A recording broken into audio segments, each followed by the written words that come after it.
Aujourd'hui, c'est jeudi et comme tous les jeudis, nous recevons notre collègue Mohamedou Oumfa pour la rubrique consacrée à la santé. Bonsoir Mohamedou. Bonsoir Jacques. Bon retour, ça fait un bail. Ouais, merci. Oui, content de vous revoir. Merci.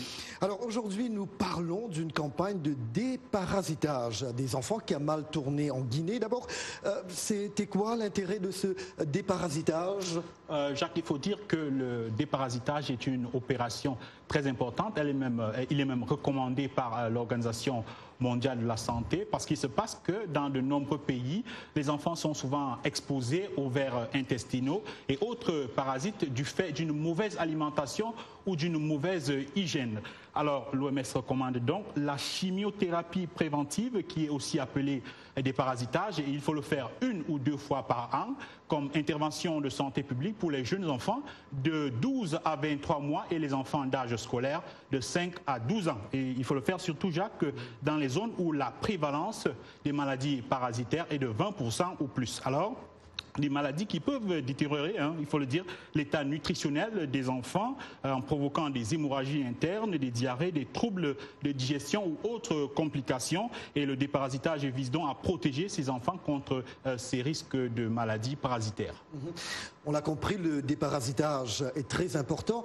Que s'est-il donc passé en Guinée pour qu'il provoque un drame et soit suspendu? Oui, ce qui se passe, Jacques, c'est que le déparasitant distribué gratuitement, il s'agit du praziquantel, pour être plus précis, qui a été administré aux enfants, a provoqué de graves effets secondaires, à savoir des vomissements, des maux de tête, des maux de ventre, des diarrhées, et certains enfants sont même tout simplement évanouis. Et tout cela a provoqué un vent de panique, et des parents sont allés retirer leurs enfants des écoles. Certains habitants ont même érigé des barricades en guise de protestation.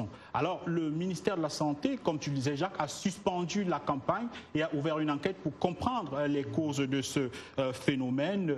Il faut dire qu'il y a quelques hypothèses qui circulent. Certains responsables d'école indiquent que les enfants n'ont pas assez mangé le matin avant de prendre ce déparasitant. Et lors d'une conférence de presse à Conakry, le ministre de la Santé, Edouard Lamaha, a dénoncé le fait qu'il n'y ait pas eu, je cite, un battage suffisamment médiatisé pour présenter le produit à la population et donc prévenir les enfants et leurs parents de ce que le médicament peut entraîner des effets secondaires. Alors, en attendant les conclusions de l'enquête que je viens de mentionner, il n'y a qu'une certitude pour l'instant. Il y a eu des failles dans l'organisation de cette campagne, une campagne de cette nature qui doit, comme tu peux bien l'imaginer, Jacques, un volet très important sur la communication et la sensibilisation à la fois des enfants, des parents, des responsables d'école et des autorités sanitaires. Alors, le ministre de la Santé, lors de cette conférence de presse, a promis que désormais, les parents d'élèves seraient associés à de telles initiatives. Absolument, donc on espère que toute la lumière sera faite sur ce médicament notamment, en fait, qui est mis en cause. Et qui est recommandé par l'OMS. Absolument. Alors, quand on parle